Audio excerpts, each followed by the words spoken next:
théologique, mais je vais vous expliquer une chose. Le concept de Dieu dans le Coran n'est pas pareil avec la Bible.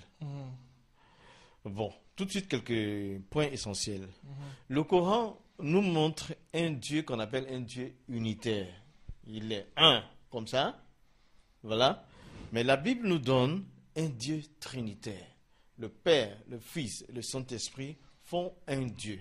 À ce niveau-là, je vais éclaircir les choses. Pourquoi le Coran a un Dieu unitaire et que la Bible nous présente un Dieu trinitaire? Pourquoi le Dieu trinitaire?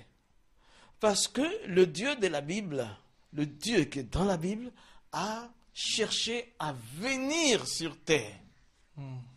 Alors, il est pour venir au secours de l'homme.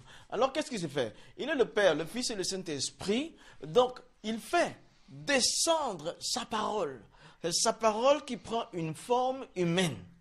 Et elle s'est appelée Jésus, c'est-à-dire Sauveur. Et elle vient pour la rédemption, pour enlever le péché à l'homme. Elle vient pour se faire sacrifier à la place de l'homme qui doit aller en enfer. Et cependant, il fallait que le monde soit toujours gouverné. Et que les choses continuent. Donc le Père est là, et le Saint-Esprit est l'Esprit qui est au Père et qui est en Jésus.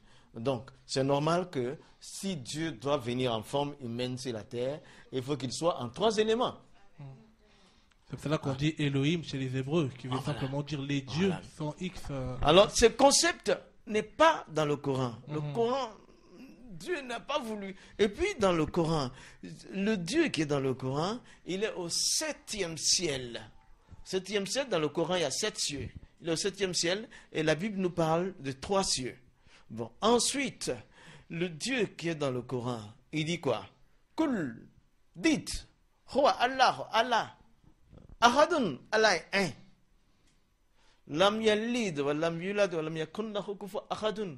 Allah qui est un n'a pas d'enfant et n'a pas été enfanté. Ça c'est le Dieu du Coran. Maintenant quand vous prenez, ça c'est le 112e sourate, quand vous prenez la Bible, Matthieu 3, versets 16 et 17, il dit quoi? Quand Jésus sort des eaux du baptême, le Saint-Esprit prend une forme corporelle de colombe et vient sur lui. Là, on a le Fils et le Saint-Esprit, là, imagé. Et le Père déclare dans les cieux que celui-ci est mon Fils, bien-aimé, en qui j'ai mis toute mon affection. On va dire alors que le Dieu de la Bible a un Fils et que le Dieu du Coran n'a pas de fils. On ne peut pas, le concept n'est pas le même.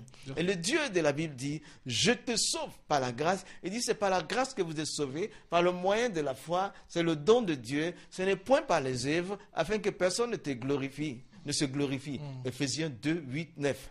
Alors, il dit, c'est par la grâce que je sauve. Cependant, le Dieu du Coran dit, فَأَمَّا سَاكُلَاتِ مَوَازِينُهُ فَهُوَ فِي شَاتِ رَادِيَةٍ101e sourate, fais de bonnes œuvres plus que le péché. Tu vois? Le Dieu du Coran dit de faire les œuvres, et celui de la Bible dit non, les œuvres ne peuvent pas t'amener au ciel. Et le Dieu du Coran dit Jésus n'est pas crucifié, celui de la Bible dit Jésus est crucifié et ressuscité pour le salut. Alors le concept de Dieu n'est pas le même, on ne peut pas le dire.